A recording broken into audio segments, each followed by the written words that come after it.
हा झाला मुलींचा. आपल्या अनेक ठिकाणी कॉलेजमध्ये अशा मुली सुद्धा सोडलेल्या आहे. आपल्या मुलांनी सावध राहा.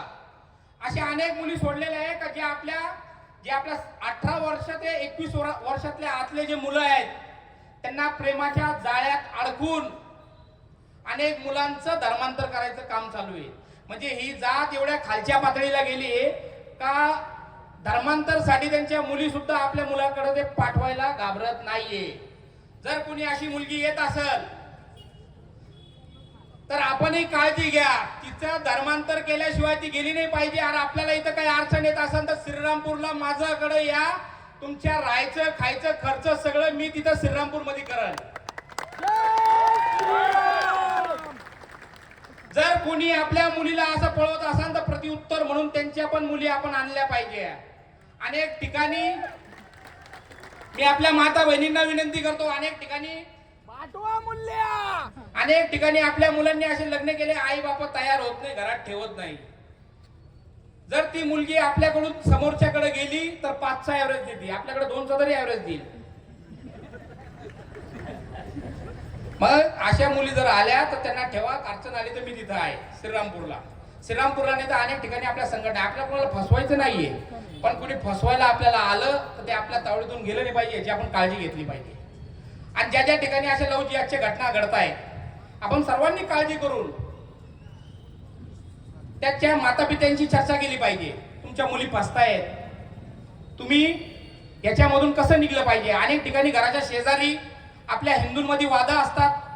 वादा असताना त्या मुलीच्या घरच्याला शेजारचा वाद राहतो. एखाद्या जिहाच्या सोबत मुलगी पळून गेली तर घरचा बाजूचा परिवार खुश होतो, बरं झालं मुलगी पळून गेली, याची लय येड्यावानी करायचा. म्हणजे अशी कुठेतरी या आपल्या समाजात जी वागणूक चालू आहे ती बंद झालं पाहिजे. जर आपल्या शेजारची मुलगी गेली तर आपण ती आपल्या घरातली मुलगी गेली असा त्या परिवाराला आपण सपोर्ट केला पाहिजे, याची पण आपण काळजी घ्या. जर जिहादी बघितली असेल तर आज तुम्ही अनेक ठिकाणी छोट्या छोट्या जरी घटना झाल्या तर कसे एकत्र होतात. छोट्या छोट्या घटनाला एकत्र होतात, पाच ते दुश्मन आहे का. जर आता तुम्ही इलेक्शनची जर परिस्थिती बघितली असेल तर अनेक मस्जिदीमधून फतवे निघले, फतवे का काँग्रेसला मतदान द्या. दुर्भाग्याची गोष्ट ही आहे का मी अनेक साधू संतांकडे गेलो का असे आरामखोर जिहादी लोक मस्जिदीमधून फतवे काढत असतील का काँग्रेसला मतदान द्या, तर आपले साधू संत झोपलेले का त्यांनी सुद्धा बीजेपीला मतदान द्या म्हणून रस्त्यावर या मीडियाच्या माध्यमातून बोलल्यानंतर अनेक ठिकाणी बोलायला लागले. अनेक ठिकाणी सभा घेतल्या, सभेतून लोकांना सांगितलं का आपण पक्षाचं काम जरी नाही करत नसलो पण या हिंदुत्वादी सरकार जर बदलली आता म्हणजे ज्या वेळेस स्वतंत्र पण मिळाला नाही त्याच्या पहिले आपल्या हिंदूंना बाटायचं कसं त्याची तयारी झालेली आहे. तर आज कुठेतरी परिस्थिती बदलतीये. 2014च्या जर पहिले आपण बघितलं असेल तर अनेक ठिकाणी आपले सरदार लोक, आपल्याला माहिती आहे सरदार लोक आपल्या आर्मी मध्ये सर्वात पहिले म्हणजे गोळी तर सगळेच खातात पण अनेक ठिकाणी मोठ्या पदवीवर आपले सरदार आहे.